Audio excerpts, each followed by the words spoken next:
Hey guys, hope you're doing great and thanks for tuning in. It's Elias and happy to bring to you day 14 finished of the 75 hard. So one step closer, 2 weeks in the books. It's pretty exciting. So just enjoying the moment. And it's been a pretty interesting couple of weeks. The experience has been pretty cool.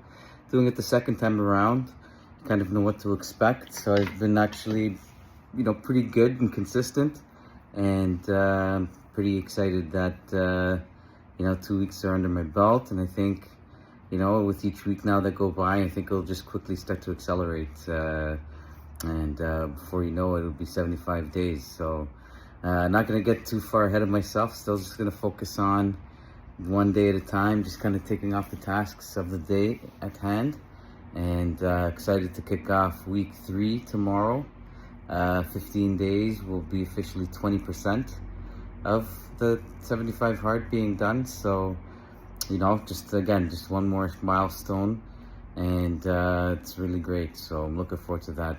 I spent a good chunk of the day with the boys, and we had a chance to kind of be outside, which was nice, but I didn't count it as my workout today. Just we didn't have the opportunity to play around as much, but I was able to get a walk in this evening, so I was able to go and get a walk out on the waterfront, which was nice, and I actually lifted some weights again. So I'm enjoying the weights. I'm slowly kind of building them up.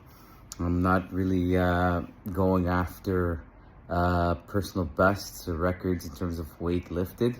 I've been focusing more on volume and movement and just kind of getting the form, and slowly adding up a little bit more. But I have definitely upped the weights since the start, and I'm starting to see some positive gains. So I'm excited. It's another week, another opportunity to add more, and that's all we can do, right? I think that's the whole purpose of this challenge, is just to kind of keep growing, and with each day that you kind of check off, it just adds more confidence and again, just more determination as well. I think that's really what's such a great feeling too. So it's been good. I highly recommend, if you haven't done it yet, just give it a try. And someone actually said it to me the other day. It's like, you know what? I feel like with something like this, if you overthink it, it just becomes a mountain. And one of the things you just got to do, sometimes you just got to go for it. So, and I think it's kind of, I think that's kind of wise words. I think if you are thinking of maybe giving it a try, definitely just go for it. Don't overthink it. The rules are pretty simple of the 75 hard. For those that are the uninitiated, it's essentially 2 workouts a day of a minimum of 45 minutes, about 3 hours apart. One of the workouts has to be outside regardless of the weather conditions. So you have to work out outside in terms of one of those workouts. And you need to stick to a clean diet of your choice. So you choose the diet, you choose the exercises. If it's walking twice a day, if it's playing with your kids, it's just making sure that you're active physically twice a day for a minimum of 45 minutes with one of those sessions outside. And another thing that's important is that you also need to read in terms of your professional development. So any self-improvement or professional development books that you might have been thinking of reading, now would be the time to pull them out. 10 pages a day is a minimum. And so you just need to kind of check that as well. That's another one of the tasks. And then you need to drink a gallon of water. So 4 liters of water. And so for me, in terms of the book that I've been reading The Hard Thing About Hard Things by Barry Horowitz. It's been a pretty interesting read. It was actually a gift from a mentor of mine, an entrepreneur, who gave it to me a number of years ago. I listened to the audiobook, but I've since came across the book again, and pretty excited to be reading it. And in terms of the water consumption, I reuse a 1.5 liter bottle that I drink every day out of, and I aim to drink 3 of those. If I can drink 2 of them while I'm at home, that basically gives you 3 liters, and then 2 500 milliliter bottles of water if I'm out and about. I think it makes it very easy to to keep up and to get the numbers under control. But so I feel like the routine's kind of setting in, I'm kind of seeing it in my face as well, like when I'm looking at these videos in the mirror, like I'm seeing my overall conditioning is also improving tremendously. So let's see how it goes. I am a little sore. My right leg, my calf is a little bit sore from some of the running, so I'm gonna probably take it a little bit easy on running going forward. I'm gonna give it a little bit of a break, but I'm still able to work out and lift and do other things. So I'll compensate for running with other high endurance, high intensity style, cardiovascular style workouts to help build up some of the stamina and cardiovascular endurance. And yeah, keto diet, finally, it's actually going really well. I don't really miss carbs.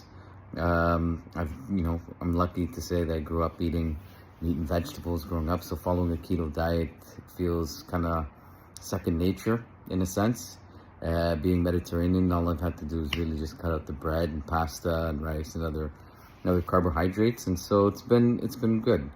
And so and it's also very easy. I like to cook in bulk, so eating leftovers isn't really a big problem for me, and I enjoy it. So it's been a good couple of weeks. The menu this week, coming up for week 3, I actually have some Mediterranean sea bass that I broiled in the oven, that I seasoned with some olive oil and lemon and a bit of garlic, so that'll be fun. And have some chicken that I'm gonna probably have as well later in the week, and then I'll be going to a couple barbecues, so definitely be stocking up with some steak at that point. So it'll be all right. Like, I think I'll be good for my consumption. So looking forward to that, and I'm gonna share my workouts with you, and yeah, just really just enjoying the moment and looking forward to the next phase of getting closer to that 75th day. So we'll just keep going. And with that, gang, stay hard. My first workout of the day was a superset pyramid of an upper and lower body. So I started with a barbell squat. I started with 10 reps, and then I had superset that with a kettlebell swing, and I started with 1 rep. And for 10 rounds, I worked my way down 1 less rep on the barbell squat, and then I increased by 1 rep on the kettlebell swing. And I did this continuously until I reached to the final round, where I was on 1 barbell squat and 10 kettlebell swings. And I did this with about a minute's rest in between sets. And that was a good way to combine upper and lower. And for my second workout, I completed a HIIT interval style sequence of movements. I started with 5 reps of a single arm barbell row on the right side, and then I continued that with a second round, 5 barbell rows with the alternating arm. And then I finished that with dumbbell snatches. So again, 5 reps per arm. And I did this for a period of 7 rounds with about 45 seconds of rest in between. The idea here was just to keep the body moving with slow but more explosive movements. And then for my second workout of the day, I decided to take a nice walk down by the waterfront. It was a beautiful evening, nice Sunday night. It was very chill, and it was nice to kind of be out in the waterfront and enjoy some of the sights and scenery.